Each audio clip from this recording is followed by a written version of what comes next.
the faithful church. Sige po, sahin po natin. As most people know, Philadelphia means love of the brethren. Certainly, brotherly love is an important mark of the Christian. We are taught of God to love one another. 1 Thessalonica chapter 4, verse 4 to 9. By God the Father, John 13:34, and God the Spirit, verse 5:5. But it is not enough to love and our fellow believers. We must also love a lost world and seek to reach unbelievers with the good news of the cross. This church had a vision to reach a lost world, and God set before them an open door. Sabi po dyan na binabanggit po dito na ang Philadelphia, ang kahulugan ay pag-ibig sa kapatid. Po. At ito ay isang important na kahulugan para sa ating mga Kristiyano. At tayo ay tinuruan din ng Diyos na mahalin ang ating kapwa. Dahil ang Diyos din naman ay minahal din tayo. Sabi nga sa And God the Spirit, Roma 5:5. But it is not enough.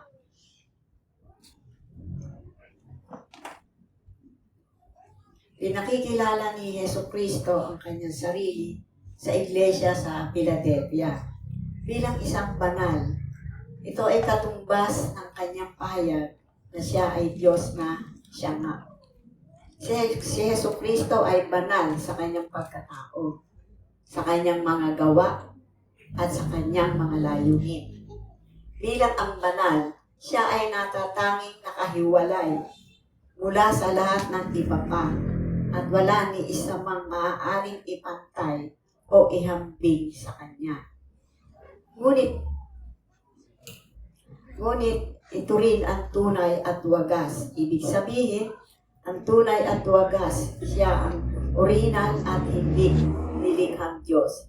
Diyosa. Noon napakaraming mga uwad na Diyos at Diyosa. Ngunit si Yesu Kristo ang may karapatang mag-angkin na siya ang tunay na Diyos. So dito po ay sinabi na matapat na iglesia ang Philadelphia. Ito ay isang magandang pananaw sa mga Kristiyano na hindi yung nananatili yung brotherly love sa kapatiran. Mahalaga po yun dahil kasi bakit? Kasi in times of trouble, siyempre una ang God. Pero tayong mga tao na naririto magkakasama sa isang iglesia ay nandun yung pagmamahal bilang magkakapatid. Na hindi rin naman maiiwasan yung nakatampuhan. But iba yung love talaga na minahal mo siya dahil sa pag-ibig ng Diyos. Kasi minahal ako ng Diyos. Sabi nga sa salita ng Diyos, love your brother as with yourself. Mahalin mo ang iyong kapatid tulad ng sarili mo. Diba ba? Kaya, sa ating pong magkakapatiran, ay nandun yung nagdadamayan. Tumutulong. Kung walang makakain, walang idadamit, walang pamasahe, tinutulungan natin. Dahil kasi, bakit mo siya tinutulungan? Dahil mahal ko siya kasi kapatid ko siya kay Kristo. Di po ba? Kasi kung mahal mo ang kapatid mo, nakita mo na nahihirapan, o kaya walang-wala talaga. Naalala ko lamang yung isa naming trabahador dito. Tatrabaho siya sa brass, magawa ng brass ng paliser. Pumunta yan ng gabi sa amin. Pumatok. binuksan ko, sabi ko, oh, anong nangyari? Bakit ka na pa siya magkagabi na? Kasi ma'am, po kasi yung anak ko biglang nagkasakit, dinala po namin sa ospital. Kailangan po ng doktor. Bumili kami ng gamot. Ma'am, wala po kaming pera. Alam niyo, nagkataon din wala rin akong pera. Pero ano po ang ginawa ko? Nakita ko yung alkansya kong kawayan. Kawayan pa, hindi lata Ganyan, binibili sa palengke. Sabi ko, ito na lang ang ibibigay ko sa iyo. Alkansya ko, buksan mo. Bili mo ng gamot ang anak mo. Ma'am, baka ho maraming laman to. Hindi bale, kunin mo na lang. Pambili ng gamot.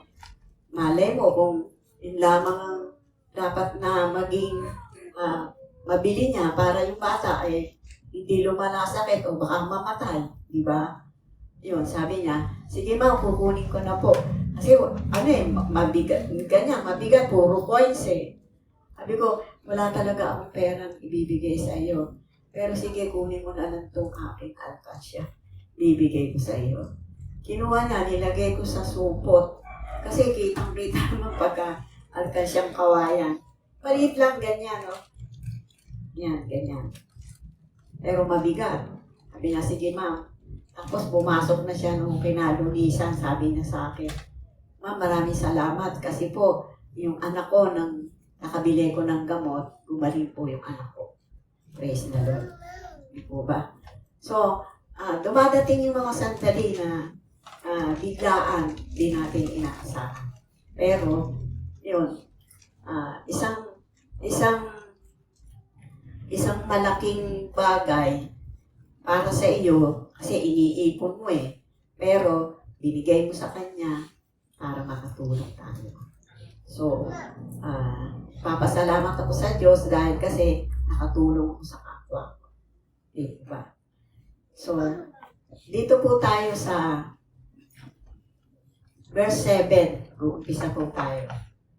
Sabi diyan, write this letter to the angel of the church. Sabi po diyan. This is the message from the one who is holy and true. The one who was the key of David. What he opens, no one can close. And what he closes, no one can open. Jesus Christ presented himself to church at Philadelphia as he that is holy. This is tantamount to declaring that he is God, which of course, he is Jesus Christ. Is holy in his character. He is uniquely set apart from everything else, and nothing can be compared to him. Pinabanggit dyan na ipinakikilala ni Yeso Kristo ang kanyang sarili sa iglesia sa Philadelphia bilang isang banal. Ito ay katumbas ng kanyang pahayag na siya ay Diyos na siya nga. Si Yeso Kristo ay banal sa kanyang pagkatao, sa kanyang mga gawa at sa kanyang mga layunin. Bilang isang banal, siya ay natatanging nakahiwalay mula sa lahat ng iba pa. At wala ni isa mang maaring ipantay o ihambing sa kanya. Ngunit, ito rin ang tunay at wagas. Ibig sabihin, ang tunay at wagas, siya ang original at hindi nilikang Diyos. Kaya, dito po ay makikita po natin na ang may karapatang mag-angkin ay walang iba kundi ang Panginoong Hesus.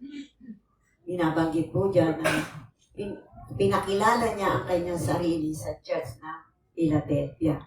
So, dito po ay atin pong nakita na ang Panginoong Hesus lamang ang tunay na anak ng Diyos. At siya ay Diyos. Ang sabi diyan, binabanggit din diyan ang the key of David. The key of David represents Christ's authority to open the door into His future kingdom. After the door is open, no one can close it. Salvation is assured once it is closed. No one can open it. Judgment is certain. Matthew 16:19. Dito po, ang pinapaliwanag dito, yung ang susi ni David. Sumasagisag siya sa kapangyarihan at otoridad ni Jesucristo. Kapag binuksan niya ang pintuan patungo sa kanyang kaharian, walang makakapagsara nito. Nangangahulugan na ang kaligtasan ay tiyak sa mga nananampalataya. So nakatitiyak tayo na kapag binuksan ang pintuan patungo sa kanyang kaharian, walang makakapagsara nito. Tayo, kapag tayo tumanggap sa Panginoong Yesus bilang Lord and Savior ng ating buhay, nangangahulugan na ang kaligtasan ay tiyak sa ating mga mananampalataya. So, nakakatitiyak po tayo nun. Sa number 2, kapag isinara niya, walang makakapagbukas. Nangangahulugan na ang hatol ay tiyak sa mga hindi tumanggap sa Kanya. So dito, makikita po natin yung pagtanggap at pagtanggi. Naalala ko lang kapag nag-share ako noon sa kapatid ko, palagi niya akong binubuli na pag nakita akong dumarating, sasabihin niya sa akin, ako, eto na yung si Hallelujah, sabi niya sa akin. Tapos nakangiti lang ako. Kasi, madalas akong bulihin noon dahil kasi, ang pinanonood niya yung kay Soriano, yung dating daan. So, hindi ko siya pinapatulak kasi kuya ko eh. Sabi ko sa kanya, Kuya, bakit diyan ka nanonood kay Soriano nga? Diyan na nga ako nagtitiwala sa kanya sabi niya. Ganun ba? Oo. Kontento na ako sa kanya, sabi niya ganun. Kontento na siya kay dating daan.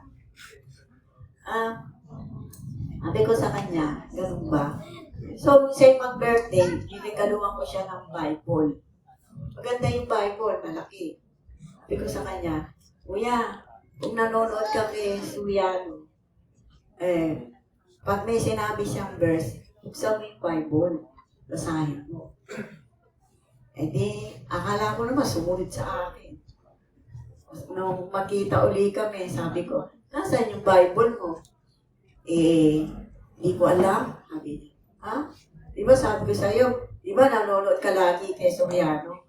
Bakit hindi mo binubuksan? Di ko alam kung nasaan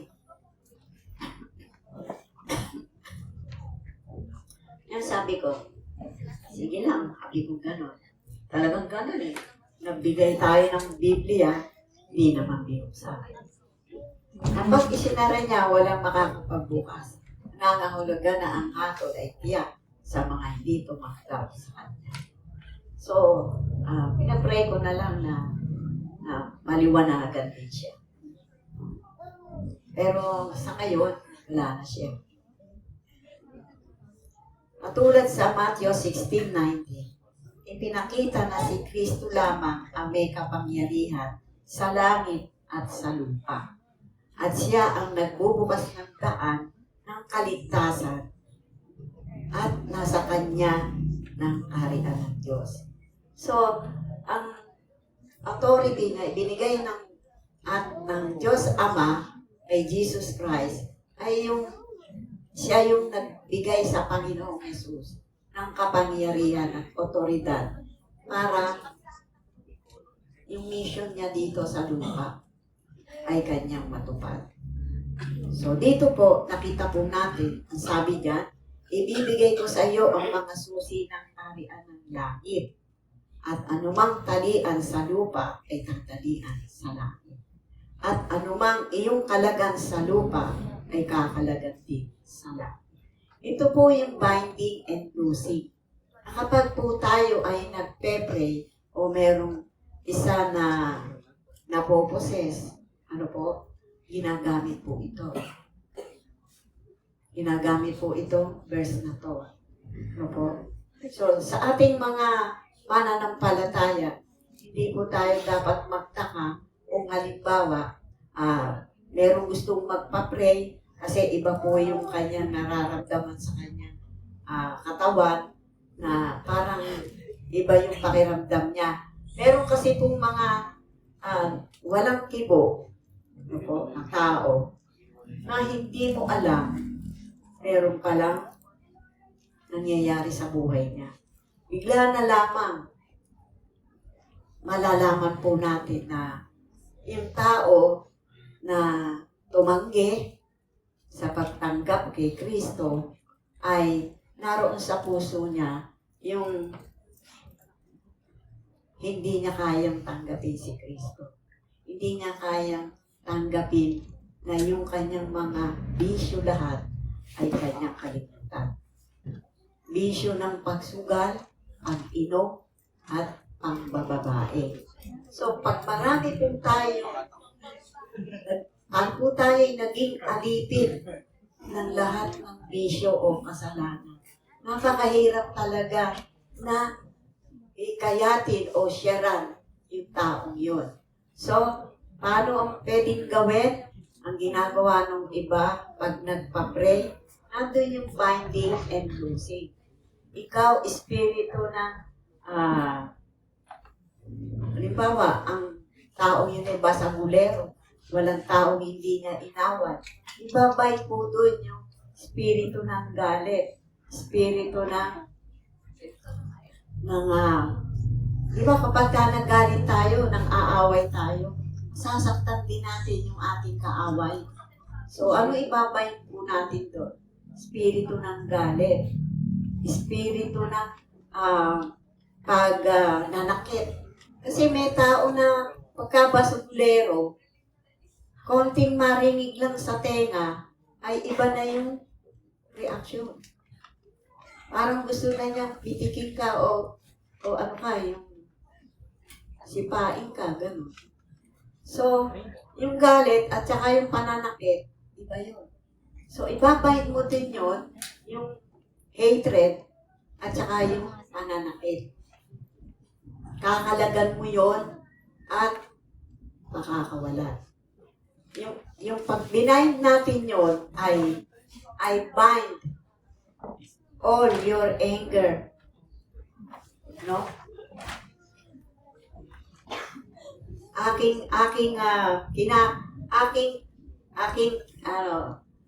Binding, aking tinatalian, espiritu ng galit. Pag binind po natin yon dito, binind natin, halimbawa, yung tao na yun, ay gano'n ang kilos, gano'n ang gawa niya, at kung makatingin ay parang matalim. Ano po? Nandun na sa puso niya, yung espiritu ng galit, espiritu ng pananakit. Ibabayin po natin yon dito sa lupa, pati sa langit. Pagkakakalagan naman natin, ganun din ang gagawin natin.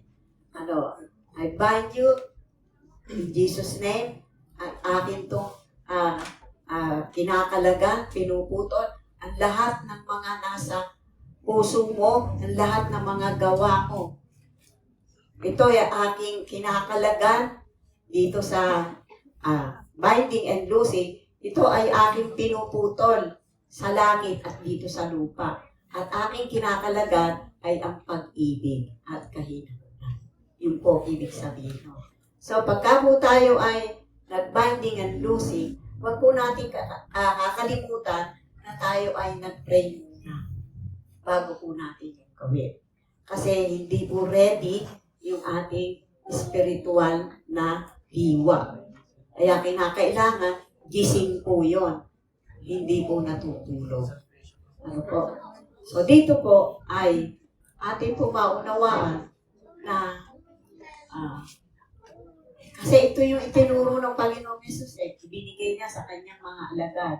At ang sabi pa niya ay ibinigay ni Jesus ang otoridad sa mga alagad upang ipahayag kung ano ang pinahintulutan o pinagbabawal ng Diyos. So, bawal sa Diyos ang tayo laging galit, laging nananakit, laging mabangis. Ano po? Lagi tayong naiinggit, lagi tayong namumuhi, at lagi rin tayong naninira. Yun po ay hindi gusto ng Lord. Po. Sabi dito, ibinigay ni Jesus ang otoridad sa mga alagad upang ipahayag kung ano ang pinahintulutan o pinagbabawal. Siyempre, bawal na kasalanan. Kasi ang kasalanan ang naghihiwalay sa ating Diyos. Kasi tayo yung nagkakamali, nagkakasala. Kaya tayo ang nahihiwalay sa Diyos. Pag tayo ay hindi sumunod, siyempre, bawal naman yung manira, di ba? Bawal din magnakaw, bawal pumatay, bawal mangalunya, pero ginagawa.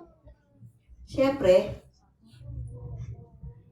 hindi ayon ang salita ng Diyos sa buhay mo, sa buhay natin. Dahil kasi, ang ginagawa natin, sinusubsub natin ang ating katawan sa kasalanan. Ang kasalanan ang nakakapaghiwalay sa atin sa Diyos. Tandaan po ninyo, pag gumawa tayo ng kasalanan, dapat i-review natin yung ating sarili. Pangungusap dito, bubulong ang Holy Spirit. Mali, ginawa mo, hindi tama. Anong gagawin natin pag narinig natin yun? O nangusap sa atin ng Diyos sa puso natin. Siyempre, gagawin natin mag-repent and ask forgiveness.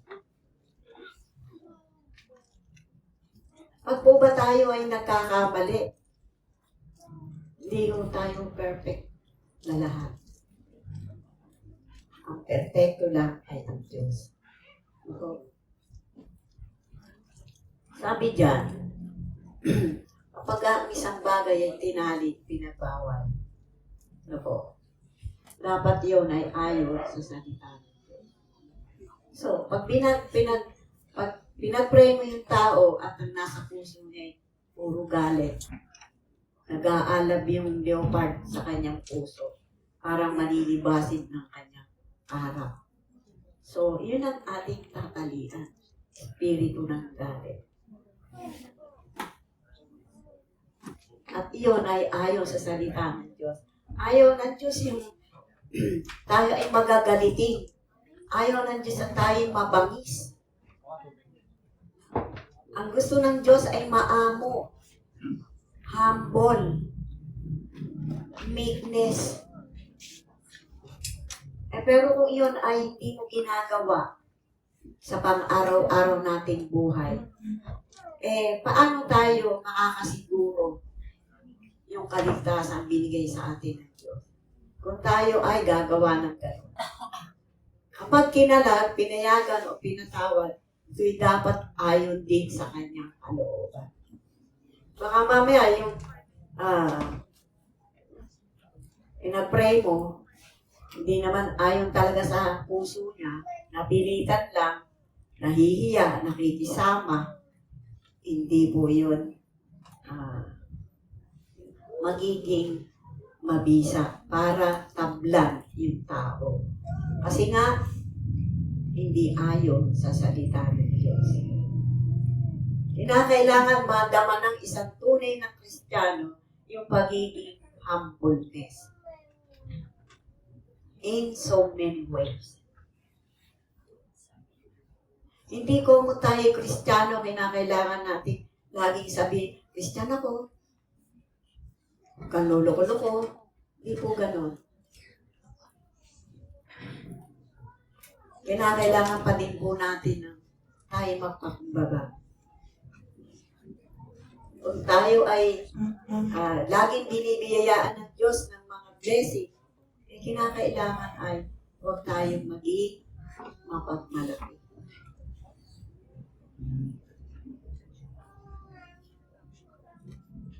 tunay na kapangyarihan ng pagtatali at pagkakalang ay ginagamit hindi para maghusga, kundi para ituwid. Ano po? Magpatawad at magpapanumbalik ng ugnayan sa Diyos. Yun po ibig sabihin. Kaya ang sino man na nais na magpa-pray ay huwag po tayong mahiya. Meron pong magpe-pray. Kung sino man yung gustong magpa-pray. Ano po? Sabi ko nga, kung tayo magsasalita at kakausap ng magpe-pray, ito'y ginagamit hindi para maghusga. Husgahan ka. Kundi para ituwid. Sa verse ko po,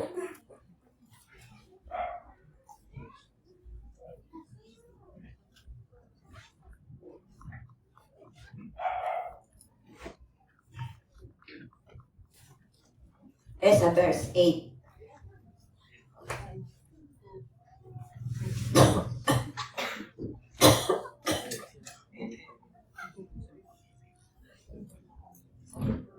Sabi niya,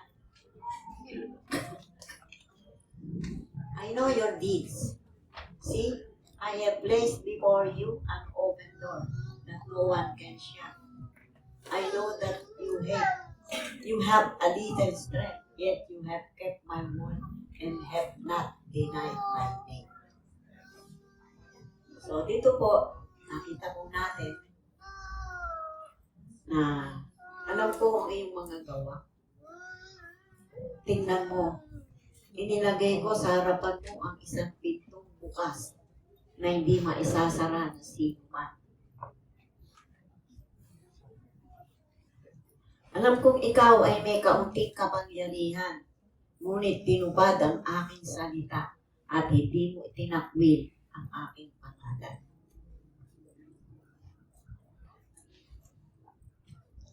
Binabanggit po ito ng Iglesia ng Philadelphia na kung saan inilagay sa harapan mo ang isang pintong bukas na hindi maisasara ng sino man. Alam kong ikaw ay may kaunting kapangyarihan. So, binabanggit po dito.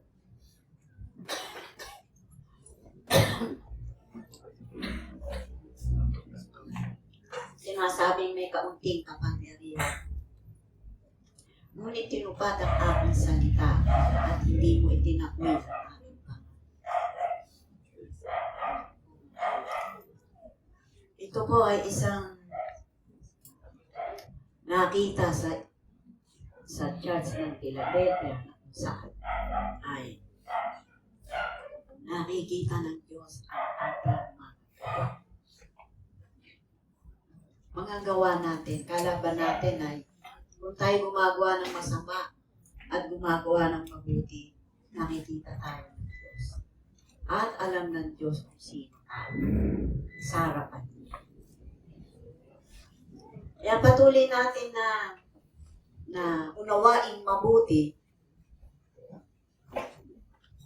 Etong sa verse 8, I know your deeds. Alam mo ang iyong mga gawa. Tingnan mo, inilagay ko sa harapan mo ang isang pintong bukas na. Hindi maisasara ng sino man. Alam kong ikaw ay may kaunting kapangyarihan. Ano po yung kapangyarihan niyo?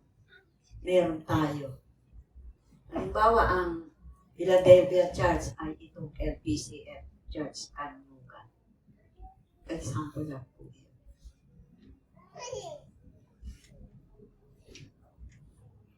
Meron tayong kaunting kapangyarihan, binabanggit dito, na tayo ay masipag bilang isang anak ng Diyos. Masipag sa lahat ng bagay na kung saan ay kahit na maliit na bagay lang, pero mahalaga sa Diyos. Yung tayo lamang ay magwalis-walis sa loob ng tiyan at sa labas ng tiyan. Yun ay nakikita ng Diyos sa buhay natin. Mananampalataya. Nakikita ng Diyos yung ating mga ginagawa na hindi ako pwede.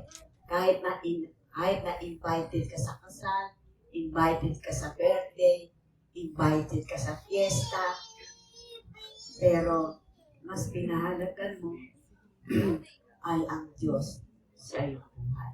Ibig sabihin, you give the priority muna first sa God. Alam po ninyo, sa tagal ko na po na dito sa church, isang bagay yung akin pong tinayuan na kung saan ay pag merong bumibida sa akin, iyaya ako sa ganun, tinatanggihan ko. Pag araw na Wednesday. Kasi Wednesday is midweek ng LPCF. Binibigyan ko ng priority yung talagang gawain. Pag Sunday, may namubida rin sa akin. Sunday, tinatanggihan ko. Kasi, bakit? Kasi, every Sunday lang tayo nakakasamba, nakakapagpuri para sa Panginoon. Why not? To give the God the glory na tayo ay lagi niya nakikita sa kanyang iglesia. Kasi bakit, ating pong isipin mabuti, hindi naman tayo forever na mabubuhay dito sa lupa. May kanya-kanya tayong takdang panahon para mawala sa mundo to. Bakit uunahin mo yung mga ganoon? Siyempre, we must give priority God first. Di ba? Seek ye first the kingdom of God, and all these things shall be added unto you. Ano po? Kasi napaka-hirap na uunahin mo yung baka magalit sa akin pag di ako dumating. Baka hindi ako makapag-abay, hindi matuloy ang kasal. Ako, maglilinan ako ng linggo, hindi ako pwede. Paano kaya? Buti na lang yung mga ini-invite ako sa kasal, hindi linggo. Ano po? Ilan na yung kinasal dito? Ano po? Buti na lang, hindi araw ng Saturday, hindi. Ay, may Wednesday din pala. Pero, ang ginawa ko, sino ba yung kinasal ng Wednesday? Ayaw mo kami ni...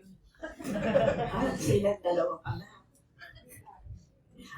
Pero, iniba namin yung araw, ginawa namin yata Wednesday. O Martes.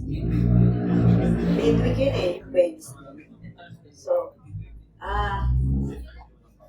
ganun po ako, sa gawain. Ano po? So, kasi napakabuti ng Diyos sa ating buhay. Binibigay niya sa atin yung kanyang kahabagan. So, ano yung ating ginagawa bilang isang manggagawa niya sa iglesia? Kahit na yun ay maliit lang na bagay, pero sa Panginoon, malaking bagay. Kaya kung tayo man ay huwag natin sabihin sa ating sarili na hindi ko kaya. No, sabihin mo kaya. Kasi what you say is what you get. Hindi ko kaya Huwag mo sabihin. Kasi kung ano yung sinasabi mo, yun ang mangyayari. Di ba? Kaya sabihin natin na wala akong pera. Huwag mong sabihin lagi na wala kang pera. Lagi kang mawawalan ng pera. Hindi ka magkakapera. Sabi mo, sige, may pera ako. Pero huwag ngayon. Bukas na. Diba? Huwag mong sabihin lagi na wala naman yung bulsa ko wala akong pera. Huwag mong sabihin. Sabi mo, pwede ba bukas? Huwag mo sabihin na, wala akong pera eh. Pero meron kang barya. Siyempre, nahiya ka din na sabihin, barya lang eh. Diba? Piso. Piso.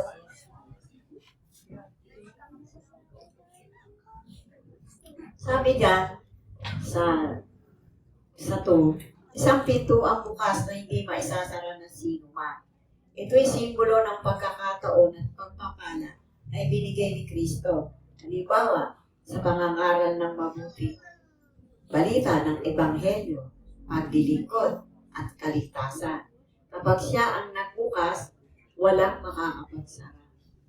Alam ng Panginoon ang lahat ng ating ginagawa. Walang lihim sa Kanya. Number 1. Pinapansin niya ang ating katapatan kahit sa maliit na bagay. Ito po, binanggit ko kanina. Kaya wag natin sabihin na gitarista lang ako eh. Drummer lang ako eh. Malaking bagay po. Wag natin sabihin na gitarista lang ako, drummer lang ako, preacher lang ako. Wag natin sabihin na lang. Wag natin sabihin na tagalinis lang ako ng church. Tagaluto lang ako sa church. Wag po natin sabihin yun. Kasi, ang Diyos ang nagbibigay po sa atin ng gantimpala sa ating ginagawang paglilingkod sa Kanya. Tandaan po natin, huwag lang natin langlangin yung lang po ako rito, dito sa church. Tagalinis lang. Ako lamang po yung utusan dito. Huwag po natin sabihin. Pero, doon sa ginagawa natin na yun, nakikita yun ng Diyos sa ating buhay. Kaya mahalaga yun sa Kanya. Sabi dyan, you have little strength. Yung lakas natin, binibigay natin sa paglilingkod sa Panginoon. Ano po? Kung tayo man ay may mga pangangailangan, di ba kapag tayo na-pray, tumutugon ng Diyos, sinasagot tayo, ganun kabuti ng Panginoon.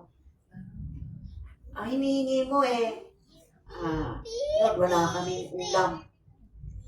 Yung isa kong kasama sa church na noon pa, nasa siya, home of the Lord. Siya, wala kaming ulam, mag-ina. Nanalangin siya. Lord, kahit na ito lamang ang kakainin namin, toyo, sasabaw sa kanin. Thank you, Lord, may toyo kami. Meron kaming kanin. Alam niyo, may tumuktok doon sa pinto niya. Kapitbahay niya, may dalang mangkok. Sabi, dinalahan ko kayo ng ulam. Ito, tikman nyo. So, iyon ay bunga ng panalangin. Ano po? Kaya, tayo po'y mananalangin lagi. Araw-araw, minuto. Pag po tayo umalis ng bahay, nalimutan natin mag-pray sa bahay. Sa daan, mag-pray po tayo. Pag naghihintay ka ng sasakyan, mag-pray po tayo. Kasi bakit? Mahalaga yun. Hindi mo alam, nasa labas ka kasi.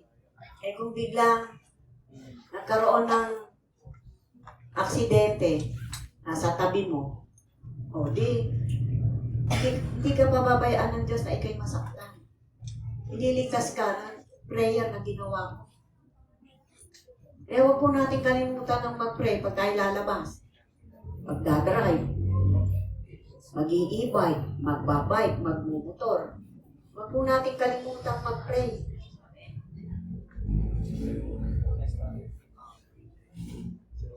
Kasi kapag po tayo hindi nagpe-pray, aasa ka lang na sabihin mo, anak ako ng Diyos, di ako babayaan ng Diyos.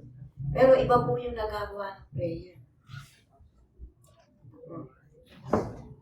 Hindi po natin masasabi sa ating sarili na, ay, Kristiyano ako, ligtas ako. Hindi po gano'n. Huwag natin lagi ipagmamalaki na ako isang anak ng Diyos. Sabi po dyan,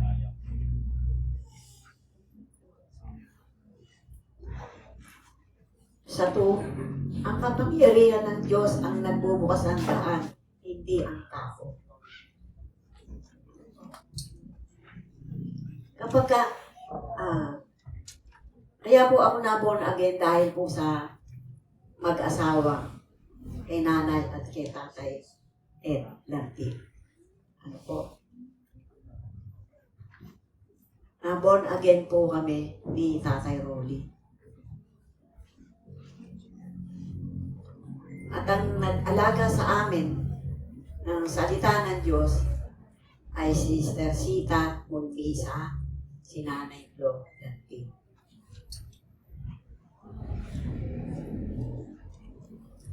Nagtiyaga po siya na kami alagaan. And then, born again po kami. So, dito ay makikita natin na ang nagbubukas ng daan, hindi tao. Ginagamit lang tayo ng Diyos para mag-share ng salita niya. So, ang pangyarihan ng Diyos ang nagbubukas, hindi ang tao. Sineshare lang ng tao yung salita ng Diyos dahil ang gusto niya, makakilala ka rin sa Diyos. Yun po yung dahilanan. Opo. Kahit mahina, nananatili kang tapat. So tayo, kahit na tayo mahina na,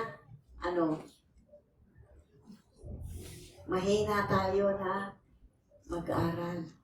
Mahina tayong magbasa. Mahina tayong matuto. Pero tayo ay nananatili tapat sa Diyos.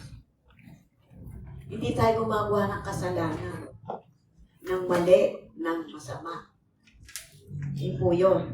Kaunti ang lakas, ngunit hindi sumuko. Kaunti lang talaga ang lakas ng tao eh. Pero dapat, hindi tayo sumusuko. Isusuko lang natin ang buhay natin kay Jesus Cristo. I surrender all. Yung ating kasalanan, yun ay sinusuko natin sa tandaan po natin, ang tunay na lakas ay galing sa pagsunod sa kanyang salita. Ang tunay na lakas ay galing sa pagsunod sa kanyang salita. Kaya tayo sumusunod dahil sa salita ng Diyos. Kasi, bakit? Saan ba tayo sumusunod? Sa tao ba? Hindi naman, diba? Sa Diyos mismo. Hindi kinaila ang Panginoon. Sa ating barito, kinakaila natin ang Panginoon. Oy, ayan, dumarating yung buwan again. Tapos sasabihin mo, pagtapat mo, ay, hindi ako buwan again. Kasi nahiya ka. Kinaila mo. Meron ba dito sa atin na gano'n? Siyempre, wala. Katapatan sa gitna ng pagsubok.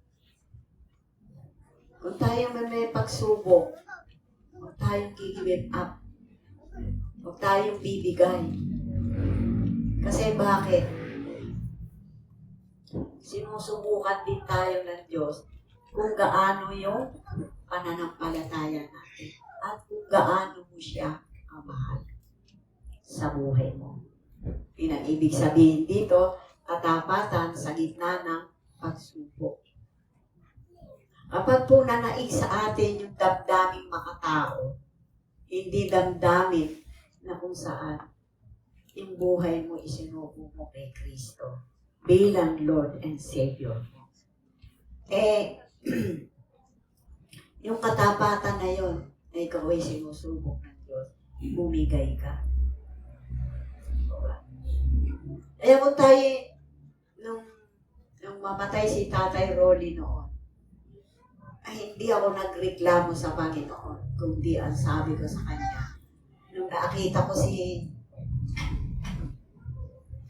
Tatay Rolly na para sa nahihirapang huminga, hinahabol niya yung hininga niya. Ang nasabi ko sa Panginoon ay ganito, Panginoon, kung siya'y kukunin mo, ayaw ko siyang makita siya ay nahihirapan. Kasi baka, kung ito'y patuloy ko makita ng ganito, baka matakot sa kanya. Sabi ko sa Panginoon. And then, nung siya ay, kasi nasa tabi niya ako, nung siya ay hindi na talaga makahinga, ang sabi ko doon sa kasama ko na nagbabantay, katulong namin. Dali, tumawag ka ng doktor at nurse, papuntay mo agad dito. Kasi, nahihirapan hinga. Parang nanginginig yung katawan niya. Eh di, dumating ang mga doktor. Nilagyan siya ng dito yung parang yung biglang gagan. Yung amulo, yung gano'n. Ewan ko kung anong tawag doon. Inilagay dito sa bibig niya. Tapos, nang bigkasin ko yun sabi ko, Panginoon, kung say ko kunin mo. Kasi ayaw kong makita siya nahihirapan. Alam po ninyo, kasi ano kasi ni Tatay Ronnie noon, yung siya'y magkasakit, nangangati buong katawan niya. Ulo hanggang sa baba. Nangangati. Kailangan siya kamutan. Walang humpay. Likod, dibdib, lahat nangangati. Ang sakit niya kasi, kagaya nung kay Rudy Fernandez sa pancreas. So yun, nung inibigkasin ko sa Panginoon, nasa harapan ako ni Tatay Roddy, hindi na siya naka-revive. Kahit nilagyan na siya ng emergency kit dito sa bibig para siya makahinga. So, pagsubok, kasi merong nag-share dito noon sa JIN na sabi niya, na-born again ako na makilala kita, Kristo. Pero bakit mo kinuha tatay ko? Sinisiyak Panginoon. Bakit daw kinuha tatay? Kung kailan siya daw ay na-born again. Hindi mo naman dapat sisihin ang Diyos kung bakit namatay tatay. Di ba? Pero siya sinisi niya at ayaw na rin niyang sumimpa. Sinyariya ng isa naming kapatiran noon sa JIL dito sa lugar na to. Hindi natin pwedeng sisihin ng Diyos. Pagkilala kay Kristo bilang Panginoon kahit mahirap. Pero alam po ninyo, ang maganda po dito ay kung paano natin nakilala ang Panginoon. Patuloy natin ihayag kung ano yung laman ng ating puso sa harapan niya. Para alam ng Diyos kung paano kanya tutulungan. Kung paano kanya bibigyan ng kalakasan kasa sa ating ding mga tao. Kasi hindi tayo dapat na parang nagmamadali. In God's time and in perfect time. Pag tayo may hinihingi sa Panginoon, huwag tayong magmadali. Huwag tayong mainip. Kasi ibinibigay din niya. Kaya lang, in God's time and perfect time. Ang pangunahing mensahe dito sa verse 8 ay, kahit maliit ang lakas ng tao, kapag tapat at masunurin, ito ay binubuksan ng Diyos. Ikaw ay may kaunting kapangyarihan, di sila malakas o tanyag, ngunit kapag sila kahit maliit lamang ang kanilang kakayahan. Dito po ay makita po natin na kung ano man po yung meron tayo na tinanggap sa Panginoon. Kasi meron po akong hiniling sa Panginoon noong pa matagal na.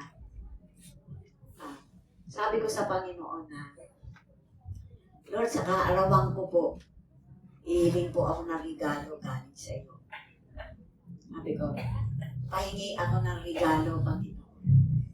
Ang hinihingi ko pong regalo sa inyo ay wisdom. knowledge and wisdom, tulad ng iniling ni Haring Solomon. Hindi ako humingi ng regalo kay Lord ng yaman. Ang hiningi ko ay wisdom. At yung wisdom na yon sa akin po nabuhay ay naroon yung time na yon na kami ay na-born again. Pero matagal-tagal na rin kami na-born again. At one time, si Tatay Ed nagpunta sa aming bahay. Sinabihan niya ako na pwede ka na bang tumayo? Sabi ko, Tatay, bakit? Bakit po? Kasi walang tatayo. Ako hindi rin makakatayo dahil biglaan. Kung ikaw may handa na, ikaw ang tumayo. Naalala ko yung sinabi ko sa Panginoon. Lord, binigay mo po sa aking gift ay natuto ko gumawa ng teaching, sabi ko sa kanya, sa Panginoon. Pero kung ako ay binibigyan mo ng kapahintulutan na tumayo, akin po ako. Pero kinakailangan ko po, Lord, na aprubahan ako muna ng tao bago ako tumayo sa iyong salita. Hindi nga nagtagal, biglang dumating si Tatay Ed sa bahay. Sinabihan niya ako na baka pwedeng ikaw ang tumayo. May nakahanda ka na ba? Sabi ko sa kanya, meron na, Tatay. O sige, ikaw na. Kaya pag alis ni Tatay, nagsalita ako. Sabi ko, purihin ka, O Diyos, sa iyong kabutihan.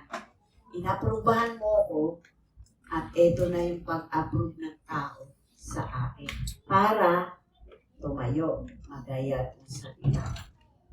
So, yun po ang kabutihan na tayo'y merong mabuting relasyon sa Panginoon.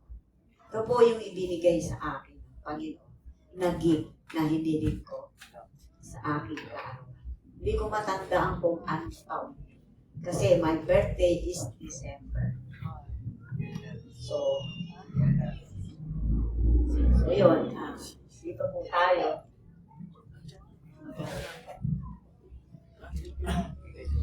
Hindi mo kinaida ang aking pangalan. Hindi sila nahihiya o tumalikod kay Kristo.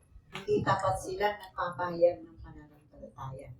So, ang talatang ito ay nagpapakita ng tunay na tagumpay sa harap ng Diyos at hindi lamang sa laki ng kapangyarihan o kayamanan ng isang iglesia, kundi sa katapatan sa salita ng Diyos at sa pangalan ni Jesus. Binigyan sila ng Panginoon ng bukas na pintuan ng pagkakataon at pagpapala na walang makakapigil. Ang tapat na nananampalataya kahit mahina ay binibigyan ni Kristo ng pintuan ng oportunidad at kaligtasan. Isang pintuang walang sino makapagsasara. Sabi niya sa John 10 verse 9, I am the door. Whoever enters through me will be saved. Ako ang pintuan. Ang sino mang pumasok sa pamamagitan ko ay maliligtas. At papasok at lalabas at makakatagpo ng kasbulan. John 10:9. So, nakita po natin dito ang nagbubukas at ang nagsasara ay si Jesus Christ lamang.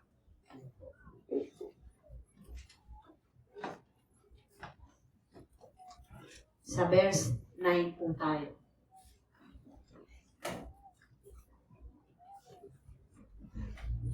Sabi diyan, I will make those who are of the synagogue of Satan, who claim to be Jews, though they are not, but are liars. I will make them come and fall down at your feet and acknowledge that I have loved you.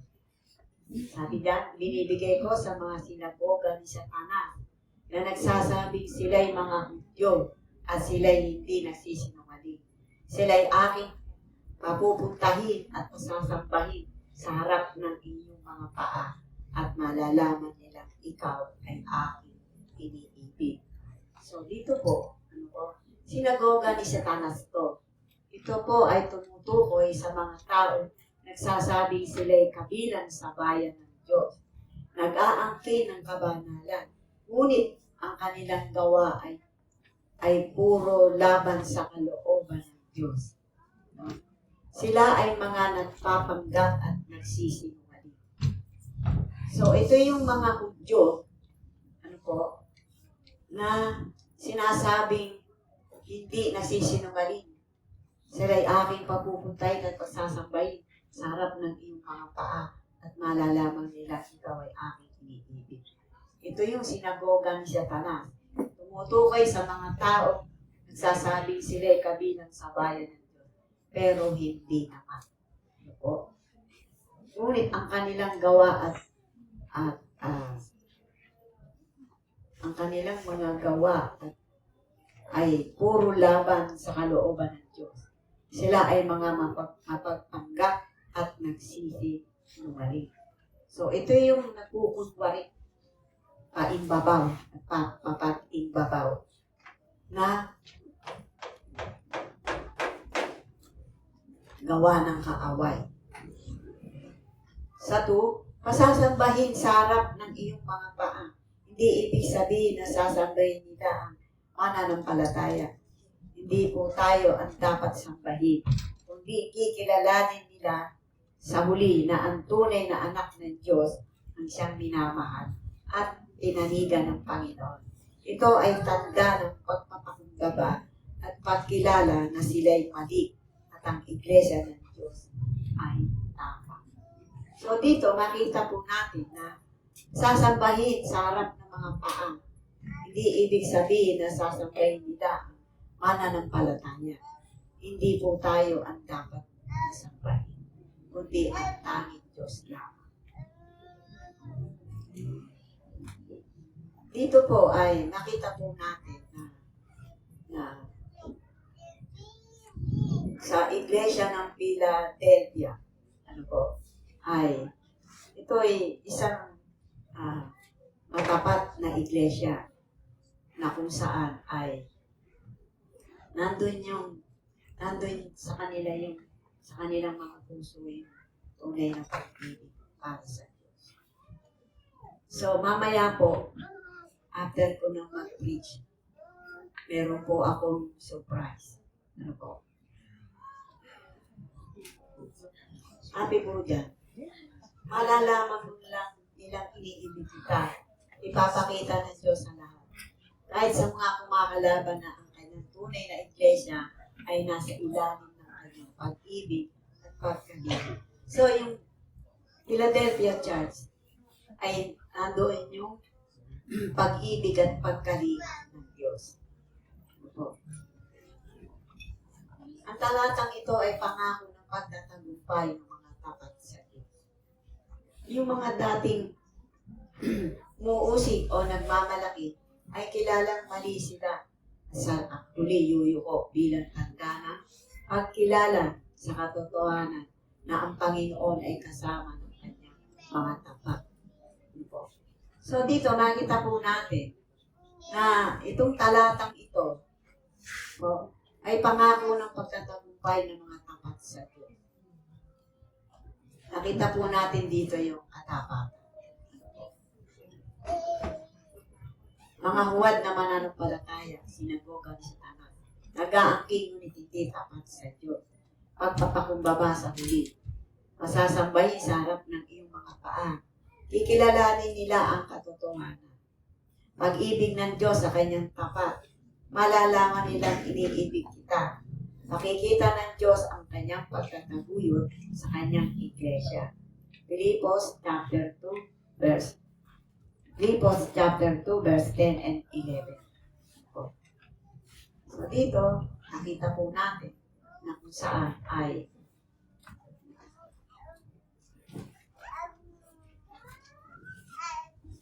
i-take note na lang po natin yung Filipos chapter 2 verse 10 and 11. Take note na lang po. Dito tayo sa verse 10.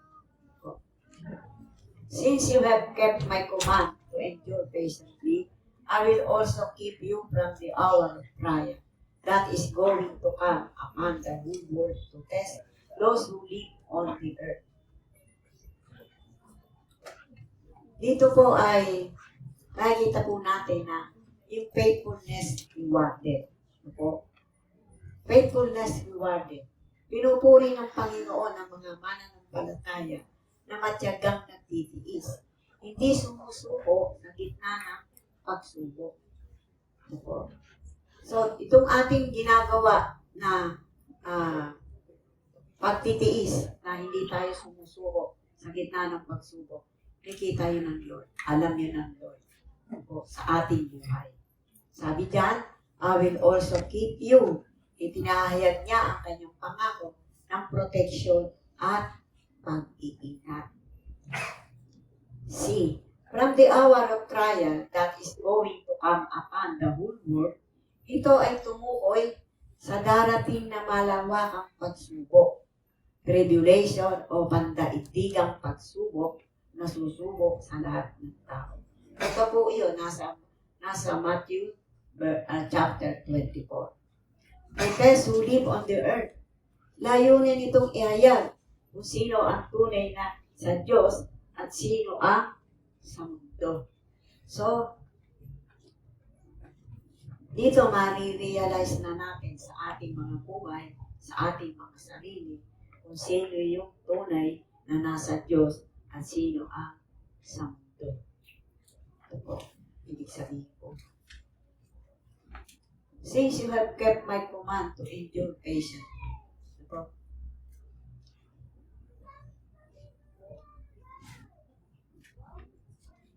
Sabi diyan, 2 Peter 2:9, kung gayon, ang Panginoon ay marunong magligtas ng mga banal mula sa pagsubok at maglaan ng mga di matuwid sa ilalim ng kaparusahan hanggang sa araw ng pagbubuo. So tayo po lahat sa oras ng paghatol sa atin, haharap tayo sa judgment seat of Jesus Christ o ba tayo ay husgahan. Hatulan. Ako. Sa verse 11, sabi po dyan, I am coming soon. Hold on to what you have so that no one will take your crown. So dito dito ay pinapaalala sa atin ng mabilis na I am coming soon. Siya ay darating na at malapit na. Paalala ng mabilis na pagbabalik ni Jesus Christ, our Lord. Dapat laging handa ang mga mananampalataya. Tayo ba'y handa? Lagi ba tayong gising? Lagi ba tayong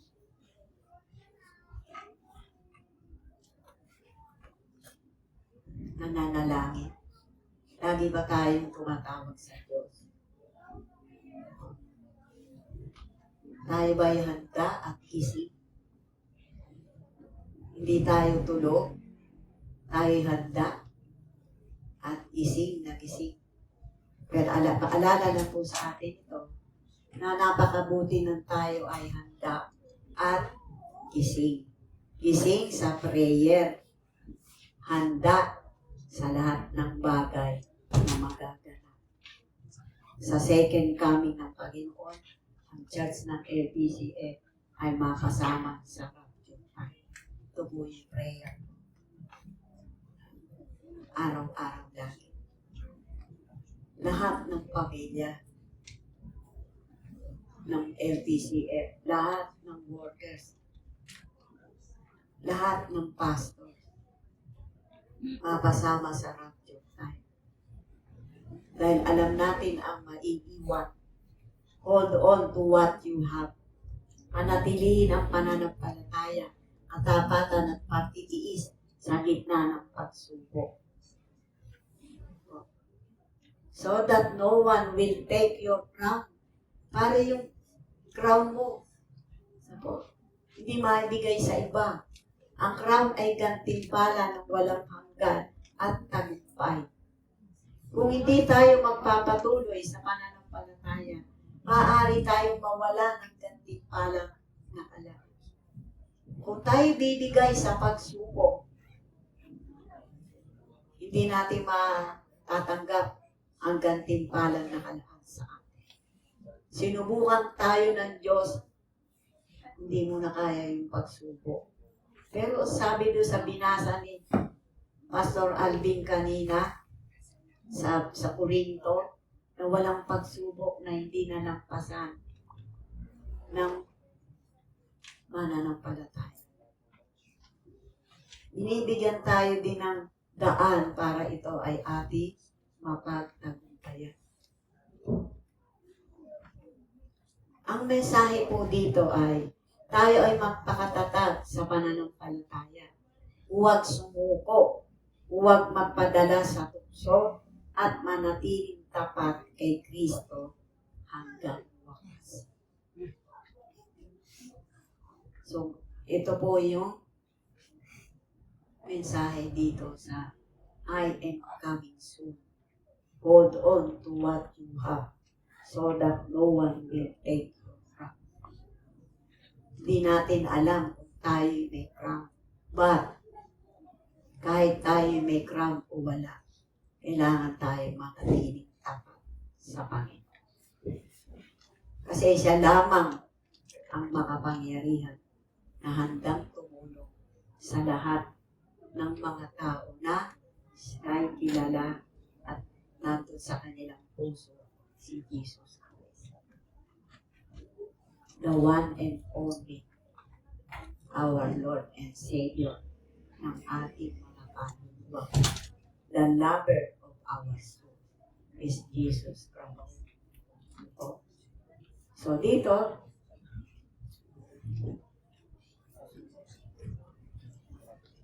pangako ni Kristo ay in coming soon. Itiyak ang pagbabalik ng Panginoon. Panawagan, hold on to what you have. Panatiliin ang pananampalataya at katapatan. Babala at gantimpala so that no one take your crown. Ingatan ang gantimpala ng buhay na walang hanggan. Ingatan po natin.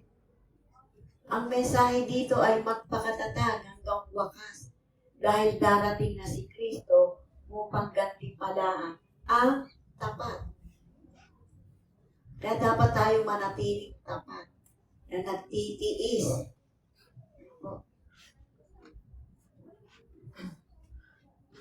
Titiis tayo hanggang wakas. Dahil kasi, ang nais natin, papasama tayo sa rapture time. Kawa-awa ang maiiwan. Tandaan po natin. Kailan pa tayo, magiging tapat sa Diyos kung ayan na si Jesus, dumarating na. Asa na yung ating katapatan at pagtitiis? Sabi niya sa Mateo 24 verse 13, ang manatiling tapat hanggang wakas ay siya lamang maliligtas. Sa pahayag 22 verse 7, ako'y malapit na dumating. Mapalad ang tumutupad ng mga salita ng propesiya ng aklat na ito. Ito ang sinasabi sa Revelation chapter 22 verse 7. Ako'y malapit na dumating. Mapalad ang tumutupad ng mga salita ng propesiya ng aklat na ito. Kaya yung pagbabalik ng ating Panginoon ay sigurado. Malapit na malapit na. Kaya po tayo sa ating mga buhay, lagi tayo maging tapat sa Panginoon, sa ating mga mahal sa buhay, sa ating mga kaibigan, sa ating mga kapatid. Kung ano man yung mga konting diferensya, magbigayan na lang. Magpasensyahan na lang. Kasi, masasayang yung ating ginagawa na pagtitiis, pagtitiwala, at pananampalataya sa Panginoon. Kung hindi naman tayo magiging tapat hanggang wakas, ay siya lamang din maliligtas. Dito tayo sa 12. Him who overcomes, I will make a pillar in the temple of my God. Never again will have lived him. I will write in him the name of my God and the name of the city of my God. The new Jerusalem, which is coming down out of heaven from my God, and will also write on him my new name. Sabi diyan, him who overcomes, tumutukoy sa mga mananampalatayang tapat hanggang wakas, na nagtagumpay laban sa kasalanan at tukso. O alam natin na yung kasalanan at tukso, yan ang pinakamabigat na nagagawa ng tao sa panahon ito. Ako. Sabi niya sa 2, I will make a pillar in the temple of my God. Ito'y larawan ng katatagan at karangalan.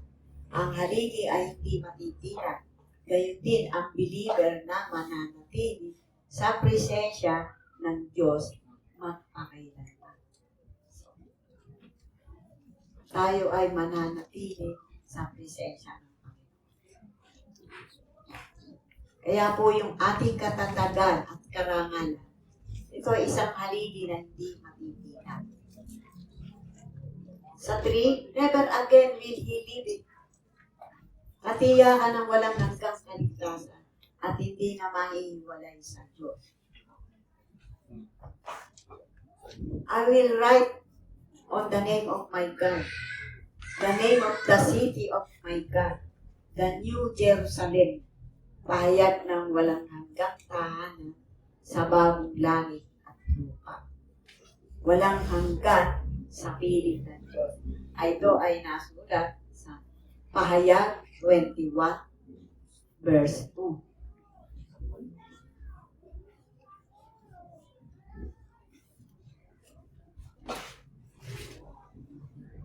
Sabi diyan, at nakita ko ang banal na lungsod, ang bagong Jerusalem, na bumababa mula sa langit, uwat sa Diyos, na nakahanda na, gaya ng isang babae, ikakasal, na nagagayakan para sa kanyang asawa. Ito'y binabanggit na, ito po yung, tayo po ang bride, ang groom dito ay si Jesus. Tayo ay bumaba mula sa langit. Ang bagong Jerusalem na bumababa mula sa langit. Buhat sa Diyos na nakahanda na gaya na isang babae, ikakasal na nagagayakan para sa kanyang asawa. No? I will also write on him my new name. Tanda ng malapit na relasyon kay Kristo at bahagi tayo kanyang kaluwalhatian at tagumpay. So dito, ang mensaheng ito ay ang mga magtatagumpay ay tiyak na gagantimpalaan ng pagiging matatag at matibay na ligtas sa presensya ng Diyos. May katiyakan na walang hanggang buhay at tatatakan bilang tunay na pag-aari niya. So tayo, kailangan talaga tayo maging matatag at matibay, naligtas sa presensya ng Diyos. May katiyakan ng walang hanggang buhay at tatatakan bilang tunay na pag-aari niya. Dito nakasulat din po yun na nakita po natin dito sa mensahe ito na ang magtatagumpay ay tiyak na gagantimpalaan. So, kinakailangan talaga natin maging matibay at matatag sa kasalanan at sa tukso. Upang tayo ay maging matagumpay. Pag rapture time na, kasama po tayo LPCF Church. Sa verse 13, dito po tayo magtatapos. Sabi diyan, he who has an ear, let him hear what the Spirit says to the churches. Ang ibig sabihin nito, ang lahat ng may bukas na puso at handang makinig ay dapat pakinggan ang tinig ng banal na Espiritu. Ito, hindi lang para sa isang iglesia ang mensahe, kundi para sa lahat ng simbahan at mananampalataya. 3. Paalala na ang tunay na pakikinig ay hindi lang pandinig, kundi may kasamang pagsunod at paggawa ayon sa salita ng Diyos.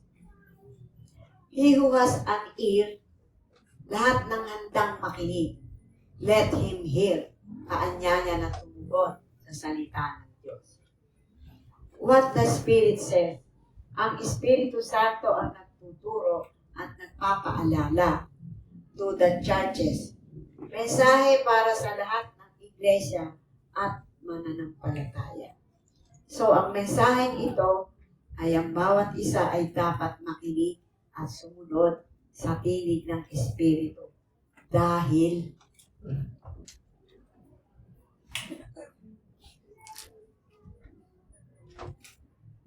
ang kanyang mensahe ay para sa lahat ng mananampalataya.